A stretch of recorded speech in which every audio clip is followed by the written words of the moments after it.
Hello students, welcome back to Maths Education channel. Today we will start integration for board point of view. आज हम board point of view से integration के कुछ फॉर्मूले को discuss करेंगे जो आपके फंडामेंटल एलिमेंट्री इंटीग्रेशन फॉर्मूले होते हैं। उन सभी को आपको वन बाय वन डिस्कस करेंगे और समझाएंगे how to learn. Okay, let's opposite start. Definition देखिए, इंटीग्रेशन बेसिकली कहते किसको हैं सही मायने में, उसकी डेफिनेशन में लिखने जा रहा हूं।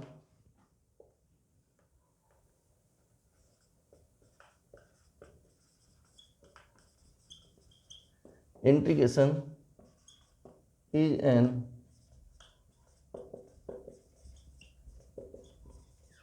Anti derivative of a function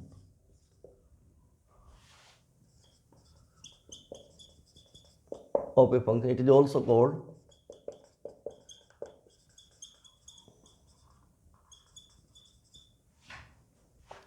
primitive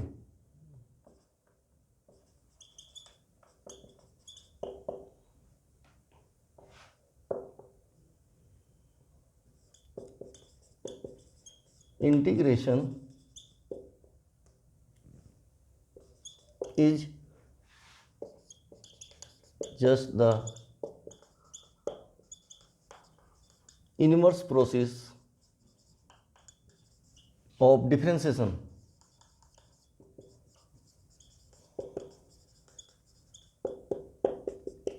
It is used for finding the area of plane figure.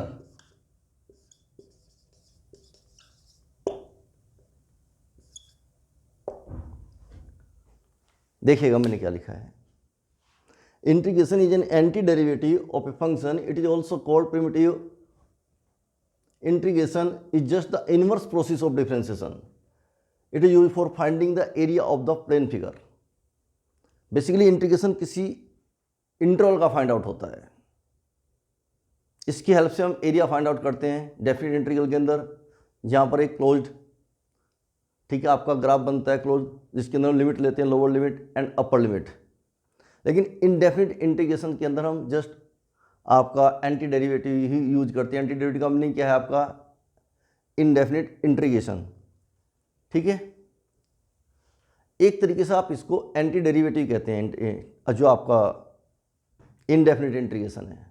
ठीक है, और जो फॉर्मूले आपने डिफरेंशिएशन के अंदर यूज किए थे उनको रिवर्स तरीके से इसके अंदर डायरेक्टली यूज भी करेंगे। बाकी कुछ एक्स्ट्रा फॉर्मूले भी होंगे जिनको वन बाय वन मैं आपको बताऊंगा कि आपके इंपॉर्टेंट फॉर्मूले हैं इंटीग्रेशन के अंदर, बेसिक चीज़ें हैं। ये आपने नोट कर लिया। नेक्स्ट थिंग मैं आपको बताना चाहूँगा, जिस फंक्शन का आप इंटीग्रेशन फाइंड आउट करना चाहते हैं उसका डिफरेंशियल का पता होना मस्ट है, ज़रूरी है। अगर किसी भी फंक्शन का इंटीग्रेशन आप फाइंड आउट करना चाहते हैं तो आप ये देख लीजिएगा क्या इसका डिफरेंशिएशन पॉसिबल है या नहीं है। ये आपको देख लेना होगा उसी समय, ठीक है, तभी वो पॉसिबल है। इसके लिए कुछ इंपॉर्टेंट फॉर्मूले हैं, एलिमेंट्री, ठीक है, फॉर्मूले।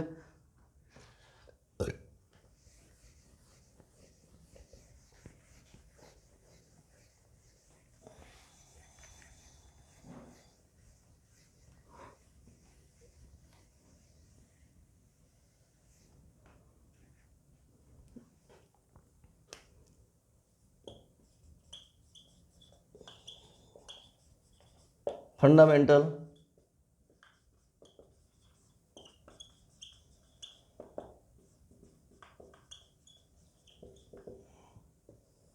फॉर्मूले।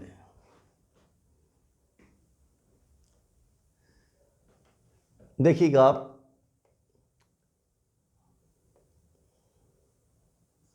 जैसे हमने लिखा ए पॉइंट के अंदर, अलग अलग टाइप से हम उन फॉर्मूले को लिखेंगे। बेसिकली जितने भी आपके फॉर्मूले हैं उनको अलग अलग कॉलम के भी यहाँ पर लिखेंगे। जिसे मैंने लिखा integration of x to the power n dx, तो इसका इंटीग्रल होगा आपका x to the power n+1 upon n plus एक कॉन्स्टेंट c। साथ में क्या है आपका n कांट भी -1, एन आपका -1 नहीं हो सकता, ये फॉर्मूला है इसका, ठीक है। x to the power n dx is equal to x to the power n plus 1 upon n plus 1 plus c where n can't be -1। देखो यहाँ पर हम कांस्टेंट ऐड करेंगे इनडेफिनिट इंटीग्रेशन के अंदर। अब इसका भी एक रीज़न है कि कांस्टेंट क्यों ऐड करते हैं, ठीक है। इसको मैं लास्ट में आपको बताऊंगा कि इसका रीज़न क्या है ऐड करने का, ठीक है। उसको प्रॉपर्ली एक्सप्लेन करेंगे विद एग्जांपल्स। तो जब मैं फॉर्मूले प्रॉपर्ली लास्ट तक लिख दूंगा, उसके बाद इसको डिस्कस करूँगा why we use the constant in addition in each formula of integration, right. यहाँ देखिएगा नेक्स्ट थिंग, अगर हम इंटीग्रेशन लिखते हैं ax plus B to the whole power n dx, तो इसका इंटीग्रल क्या होगा आपका ax plus to the whole power n plus 1 upon n plus 1। यहाँ पर अगर कोई लीनियर फैक्टर है, लीनियर फैक्टर का मतलब x की पावर 1 है और उसके साथ में कोई भी कोफिशिएंट हो, चाहे वो प्लस का हो या माइनस का, प्लस साथ में कोई अदर कांस्टेंट है, तो क्या होगा, वो ठीक इसी तरीके से काम करेगा जैसे x to the power n है तो ax प्लस बी की power n plus 1 upon l plus साथ में क्या होगा, x का कोफिशिएंट डिनोमिनेटर में आ जाएगा प्लस एक नया कांस्टेंट c, वो तो लगना ही है हर बार आपका, प्लस एक नया कांस्टेंट c ऐड होगा। मैं आपको बताना चाहूँगा कि ax प्लस बी का कोफिशिएंट जो 1 अपॉन हम यहाँ पर लिखेंगे सभी फॉर्मूले, जहाँ जहाँ लीनियर फैक्टर कोई एंगल में बनेगा या एक्सपोनेंशियल पावर में बनेगा या सिंपल पावर में बनेगा, ये क्यों आता है, इसकी प्रॉपर एक्सप्लेनेशन जैसे आपके फॉर्मूले कंप्लीट होंगे तो मैं आपको प्रॉपर्ली इसको समझाऊंगा, दोनों बातें समझाऊंगा। जैसे मैंने आपको बताया कांस्टेंट हम क्यों ऐड करते हैं, उसको प्रॉपर्ली एक्सप्लेन करेंगे, और साथ में ये भी बताऊंगा कि कहीं पर अगर लीनियर फैक्टर है, किसी ट्रिग्नोमेट्रिकल फंक्शन का एंगल आता है, किसी एक्सपोनेंशियल का पावर बन जाती है, ठीक है, या 1 अपॉन में कोई आपका लीनियर फैक्टर है, उसका कोफिशिएंट 1 अपॉन ए क्यों आता है, उसका भी रीजन हम क्लियर करेंगे। इस समय आप इनको, ठीक है, किस तरीके से लर्न करना है उस पर ध्यान दें, एंड हाउ टू राइट्स इस पर ध्यान दें, ठीक है। नेक्स्ट, जैसे हम लिखते हैं e की power x, e to the power x का इंटीग्रेशन क्या होगा आपका e की power x plus C, e to the power e x plus B dx का इंटीग्रल क्या होगा आपका e की power e x plus B upon A plus एक नया constant c। Similarly 1 upon x dx का इंटीग्रल क्या होगा आपका log of x at base c plus एक नया कॉन्स्टेंट c ऐड होगा आपका, ठीक है। साथ में अगर यहाँ पर भी आपका लीनियर फैक्टर होता, इनको आप कॉपी कर लीजिएगा,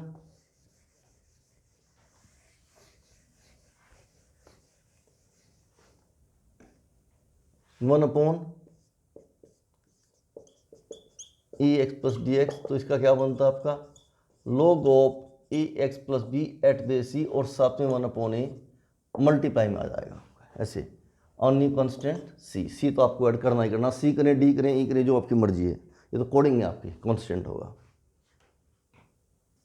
इससे क्या होता है A to the power X का इंटीग्रल ए की power X upon log A at base C plus C. अगर ऐसे होता आपका A to the power B X plus C D X, तो देखो इसका इंटीग्रल क्या होगा, ठीक इसी कॉन्सेप्ट से A to the power B X plus C upon log A into 1 upon B plus C. X का कोफिशिएंट तो आना ही आना है, अगर लीनियर फैक्टर बन रहा है आपका, कोई पावर में बन रहा है इस टाइप से, तो उसका 1 अपॉन ए कोफिशिएंट है, बाकी तो सेम ही रूल है। देखो A to the power X का क्या है, A to the power X upon log A, ठीक। ए की power B X plus C का क्या होगा, ए की power B X plus C upon log A at base C. Differentiation and integration किसी भी लोगरिथमिक फंक्शन का तभी पॉसिबल है जब उसका बेस ई हो, तो जनरली आंसर भी हम बेस ई में लिखते हैं, ठीक है। साथ में किसी कांस्टेंट का डिफ्रेंसिएशन, अगर कोई कांस्टेंट टर्म है आपका, तो उसका क्या होगा आपका constant into x plus C. अगर आप एक्स के रेस्पेक्ट में कर रहे हैं तो इंटू एक्स प्लस सी होगा, वाई के रेस्पेक्ट में कर रहे हैं तो इंटू वाई प्लस सी होगा, तो देखना पड़ेगा कि किसके रेस्पेक्ट में आप इंटीग्रेशन कर रहे हो। तो ये आपका ए पॉइंट के अंदर ये फॉर्मूले थे आपके।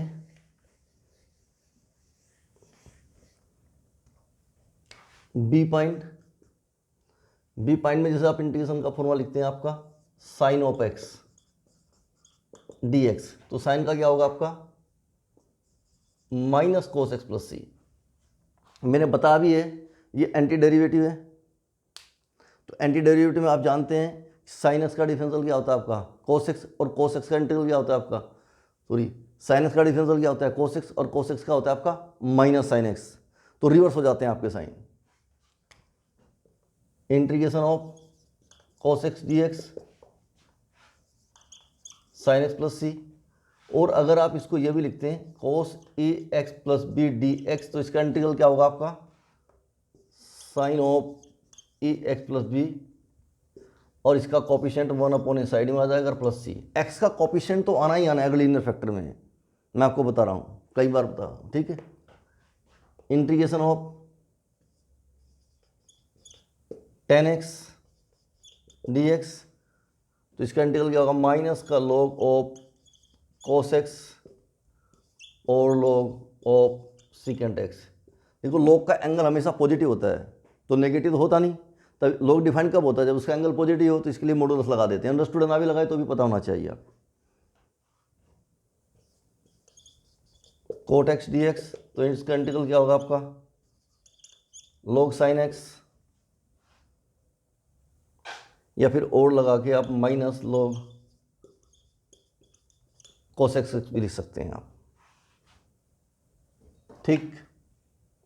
ये आपका tan का हुआ, कोट का। इनको अगर आप भूल भी जाते हैं तो सब्स्टिट्यूशन मेथड से इनको आप फाइंड आउट कर सकते हैं। जैसे tan को लिख दिया आपने साइन अपॉन कोस, कोस को टी मान लिया, ऊपर डिफरेंशियल रखा है, ठीक है। सी कोट एक्स का कोस अपॉन साइन, साइन को टी मान लिया, ऊपर डिफरेंशियल रखा है, तो भी डायरेक्ट आप ले सकते हैं। तो इनको कोई ज़्यादा परेशानी वाली बात नहीं, सीधा सीधा आपको सब्स्टिट्यूशन मेथड से भी आ सकते हैं।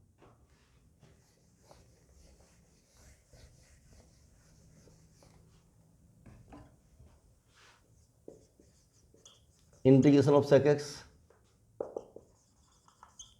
log of sec x plus tan x plus c integration of cosec x dx is equal to log of cosec x minus cot x plus c। बाकी फर्दर इसको सॉर्ट भी कर सकते हैं आप ट्रिग्नोमेट्री में, वो भी सॉर्टेड हो सकता है, ठीक है। बी सी पॉइंट में क्या आएगा आपका, जैसे हम इंटीग्रल को लिखते हैं sec square X D x is equal to क्या होगा tan x। एंटी डेरिवेटिव भी आपको बताया tan x का डिफरेंशियल क्या होता है sec स्क्वायर एक्स, तो sec स्क्वायर एक्स का इंटीग्रल क्या होगा आपका tan x होगा। इसी तरीके से अगर आप लिखते हैं cosec square X D X, तो इसका इंटीग्रल क्या होगा आपका minus cot X plus C, क्या होगा आपका माइनस कोट एक्स सी, और integral of sec X tan x D x is equal to क्या होगा आपका integral of sec X plus C and integral of cosec x into cot X D x is equal to minus का cosec x plus C. आपको पता है कि differentiation के अंदर tan x का डिफरेंशियल क्या होता है sec स्क्वायर x, तो sec स्क्वायर x का इंटीग्रल क्या होगा tan x, ठीक। कोट का क्या होता है माइनस cosec स्क्वायर, तो साइन आपका ठीक है इंटरचेंज हो जाएगा, इधर इस साइड में ले गया आप, आपकी मर्जी है। sec x tan x का sec x हो जाएगा, cosec x कोट x का माइनस cosec x हो जाएगा। इस तरीके से आपको लर्न रखने हैं।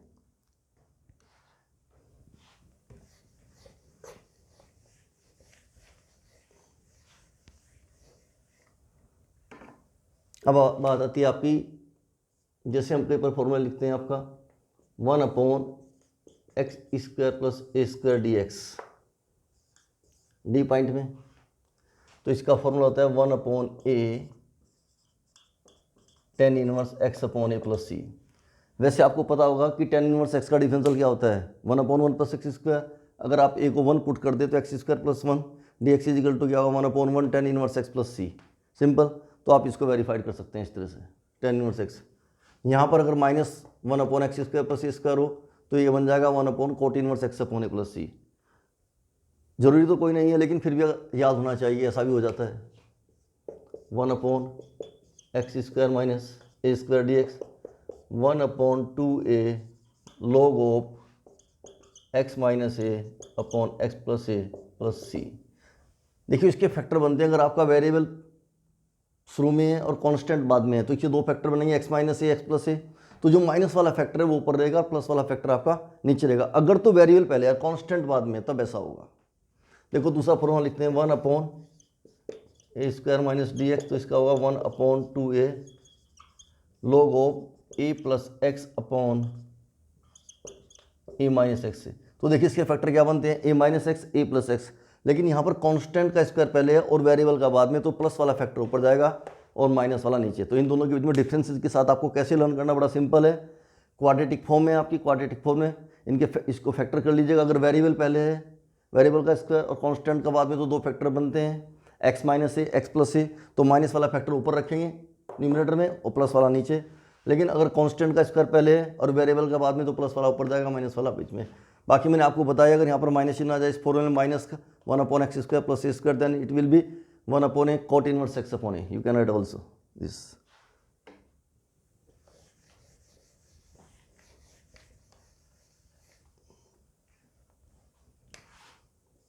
Now formula 1/√ a square minus x square dx.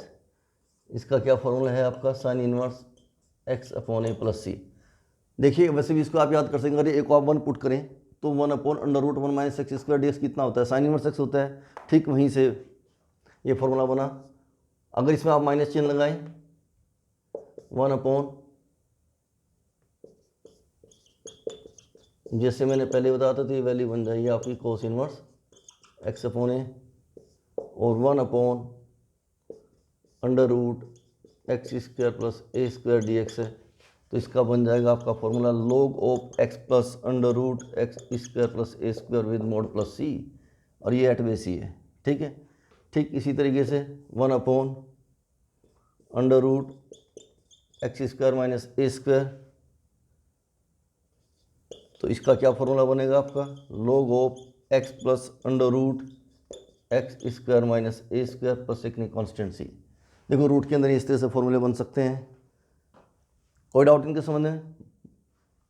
Next इसी के अंदर अगर ये होता आपका 1/x square minus a square, तो इसका होता 1/a sec inverse x upon A.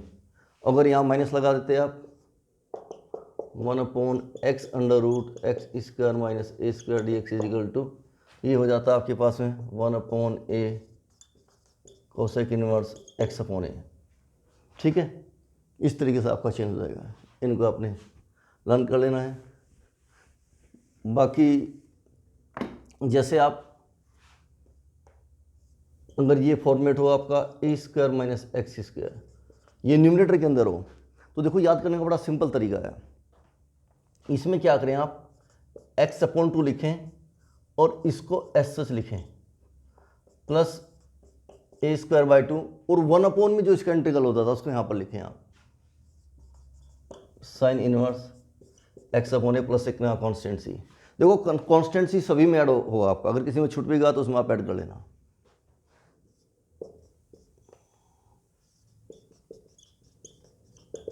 x/2 √a² plus x square plus a²/2 log of x plus √a² plus x square plus एक ना कॉन्स्टेंट। देखो बड़ा सिंपल है। उसी तरह से x/2 लिखें, फिर एस लिखें प्लस a²/2, जो इसका फिर बाद में 1/, में होता है वो यहाँ पर आपने लिख दिया। तो जैसे फर्स्ट फॉर्मूले को लिखा है ठीक उसी तरीके से इसको भी उसी फॉर्मेट में लिखना है। 1/x square minus a square D x/2, x/2 यहाँ पर क्या होगा आपका x square minus a square. और एक चीज़ ध्यान रखनी, यहाँ पर माइनस का a²/2 आना है। क्या आना है आपका, minus a²/2 log of x plus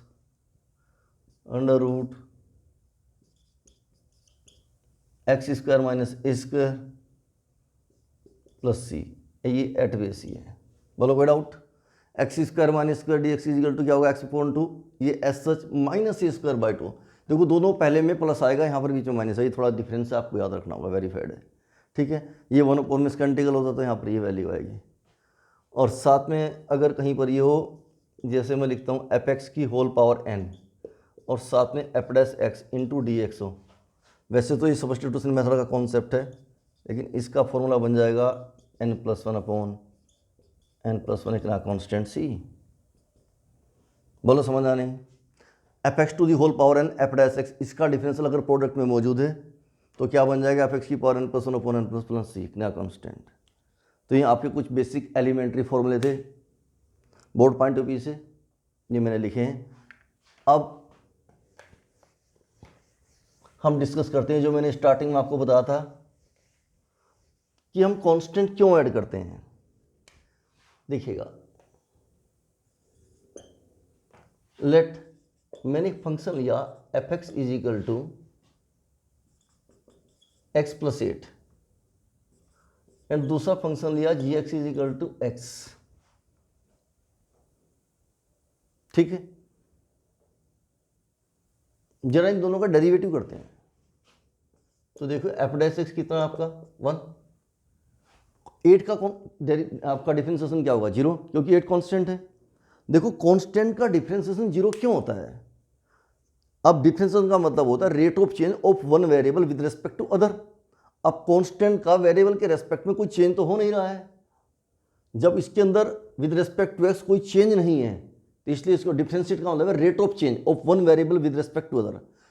here we want the change with respect to X, but there is no change in 8, therefore the rate of change of 8 will be 0 with respect to x।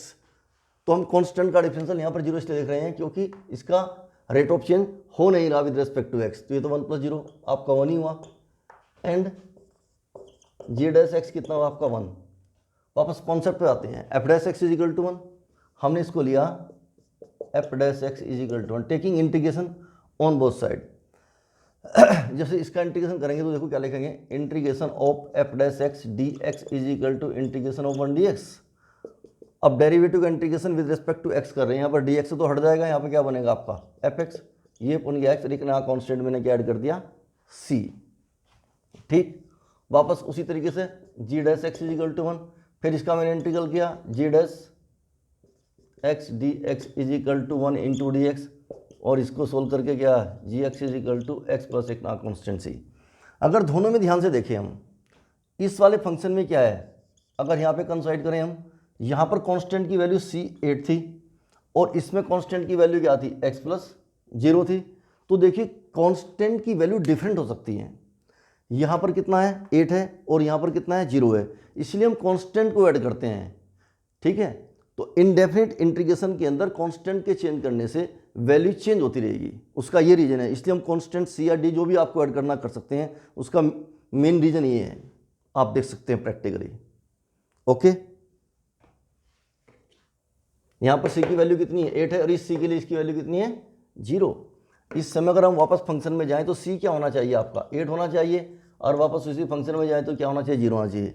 लेकिन अगर दोनों का differential देखें तो same था, तो ये main reason है आपका। ठीक है, उम्मीद करता हूँ आपके समझ आएगा। Good, next point. अभी हमने बात की थी, जैसे मान लीजिएगा आप integration of A x plus B की पावर एन डी एक्स, मैंने कहा इसका इंटीग्रल होगा 1/a एक्स प्लस बी की power n + 1 upon n + 1 plus एक ना कॉन्स्टेंट सी। और जहाँ जहाँ भी लीनियर फैक्टर किसी का एंगल बने, पावर बने, एक्सपोनेंशियल की पावर बने, या 1/, में एक्स प्लस बी बने, तो मैंने कहा कि एक्स का कोएफिशिएंट नीचे आता है। उसका रीजन क्या है? बेसिकली हम आपको एक टाइप पढ़ाएंगे सब्स्टिट्यूशन मेथड। तो यहाँ पर सब्स्टिट्यूशन मेथड ये कहता है कि आप किसी ऐसे फंक्शन को टी पुट कीजिएगा, या वी जो भी आपको पुट करना है, जिसका डिफरेंशिएशन प्रोडक्ट में मौजूद हो, प्रोडक्ट के अंदर हो।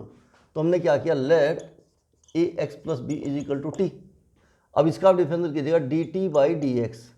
जब आप D T by D X करेंगे तो क्या बनेगा a इंटू 1, डी एक्स को आप इस साइड में लाइएगा तो D x is equal to कितना होगा डी टी अपॉन ए।